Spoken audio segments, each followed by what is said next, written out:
అయితే మా ఇంటికి కుక్కలంటే చాలా ఇష్టం అండి నాకు. అంటే అది ఎట్లా అంటే స్టార్టింగ్ నుంచి చిన్నప్పటి నుంచి ఏం లేదు, అట్లా అంత నార్మల్ కూడా ఎట్లా ఉంటుందో అట్లా ఉంటాయి కదా. అయితే ఇట్లా స్టార్ట్ అయిందంటే నాకు, మేము మా కొత్త ఇల్లు కన్స్ట్రక్షన్ చేసేటప్పుడు అక్కడికి వెళ్ళినప్పుడు అక్కడ వచ్చింది.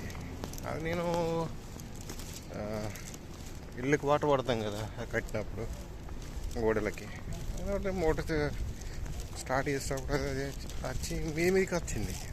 లైక్ అది ఎన్నో రోజుల నుంచి పెంచుకుంది తప్పే వచ్చి నాకు గుర్తుపట్టినట్టు నా మీదికి వస్తుంది ప్రేమగా. ఇది ఎక్కడిదో నాకు భయం అయింది అప్పుడే, ఏంది ఇట్లా ఎందుకు వస్తుంది, ఇది ఎక్కడిదో కొత్తగా షాక్ అయినా. సరే తర్వాత దానికి అట్లా ఫుడ్ తీసుకురావడం, ఫుడ్ పెట్టడం చేసినప్పటి నుంచి అది కంటిన్యూ అయింది. మంచిగా వచ్చినప్పుడల్లా తోకుకుండా టక్కన ఉరికొచ్చేది. తర్వాత అది 2-3 సార్లు పిల్లలు పుట్టింది. తర్వాత ఏమైందంటే అది రోడ్ సైడే కదా, మెయిన్ రోడ్డు, పిల్లలు పాపం అది కార్ల కింద పడి చనిపోయినాయి.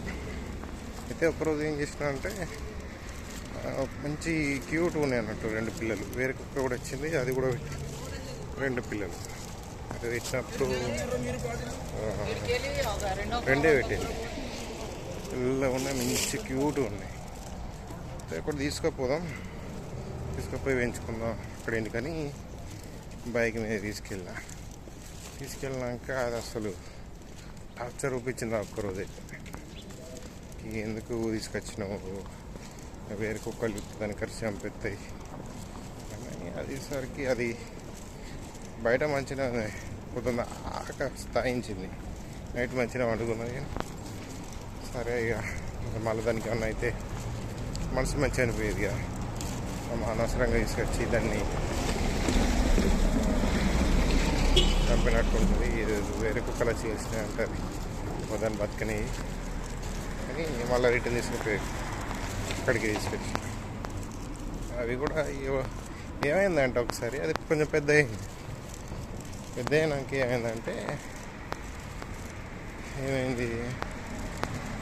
అక్కడ ఉడుపుంటూ వెళ్ళేటోళ్ళు చూసి దాన్ని వచ్చి వాడు తీసుకుపోయాడు, బైక్ మీద పెట్టుకొని తీసుకుపోయాడు. నేను చూసిన నాకు కోపం వచ్చింది కానీ సరిపోతే ఉంది ఎట్లా ఈ రోడ్డు మీదకి ఇక్కడ అటు ఇటు తిరిగి ఈ కారు కిందన వాడి నేను కింద వాడి వెళ్ళిపోతాయి. అట్లా వాడు పెంచుకుంటాడు. కానీ నేను అట్లనే చూస్తున్నా, అడుగుతూనే ఉన్నారు. అదేంది కొంచెం స్లో చేసినాడు, డైరెక్ట్ జంప్ వేసింది. అది జంప్ వేసి చక్కగా ఇటు వెళ్ళిపోయింది. గంట వరకు అనిపోయలేదు. తర్వాత చూసాక మళ్ళీ వచ్చి ఇట్లా ఎవరిని నాకు భయం అయింది బాబు, దానికి ఏమన్నా అయిందో. ఎందుకంటే రన్నింగ్ కదా, కారులోకి బస్ కింద పడితే చనిపోయేది కదా అని బాధ అనిపించింది. సో అట్లా ఎఫెక్షన్ ఉండే పాప, అయినా అవి చనిపోయినాయి. తర్వాత మా పాతింటి దగ్గర ఒక కుక్క వచ్చింది పాపం. దానికి నేను ఫస్ట్లో ఎంత చిరాకు పడటం అంటే వెళ్ళిపో అన్నా కూడా అది వెళ్ళిపోయేది కాదు. తర్వాత దాకా ఫుడ్ పెట్టాం, అది కూడా ఈ రత్తున్న సరికి అది ఎక్కడ ఉన్నా సరే సందులలో ఎక్కడ ఉన్నాను ఉరికొచ్చేది. మా అమ్మకి అసలు వస్తు కోపం, ఏంది ఇది కుక్కలు చిరాకు పడేది. అయినా కూడా నేను మంచిగా ఫుడ్ పెట్టేవాడిని. నేను వస్తున్నా అంటే నా బైక్ సౌండ్ అయినా ఉరికొచ్చేది, అంత ఇష్టం. ఒకరోజు ఏమైందంటే మేము ఎవ్రీ ఇయర్ ఎల్లమ్మ జాతర వెళ్తాం అన్నట్టు. వెళ్ళినప్పుడు ఏమైంది, ఆ రోజు బై మిస్టేక్లో నేను దానికి పొద్దుగల ఫుడ్ పెట్టలే. నేను బిజీ ఉన్నా, ఇంట్లో కూడా నేను తప్ప పెట్టరు ఎక్కువ. అయితే దాన్ని పెట్టలేదు బాబు, పెట్టకుండా వెళ్ళిపోయాను. నైట్ వచ్చేసరికి అది డల్గా కూర్చొని అది దగ్గరికి పెడదాం అది అప్పుడు గుర్తొచ్చింది.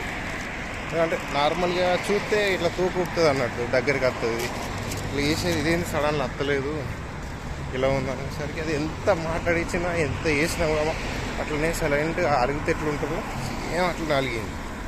కొంచెం అయిపోయినాక దాన్ని బుజ్జగించినప్పుడు అలిగిన వారా ఏమైంది అది ఇది నాకు లాస్ట్కి లేవు కిందుదా అన్నాక అప్పుడు లేచిందన్న. అది వాటికి కూడా అంత ఫీలింగ్స్ ఉంటాయని అర్థమైంది నాకు.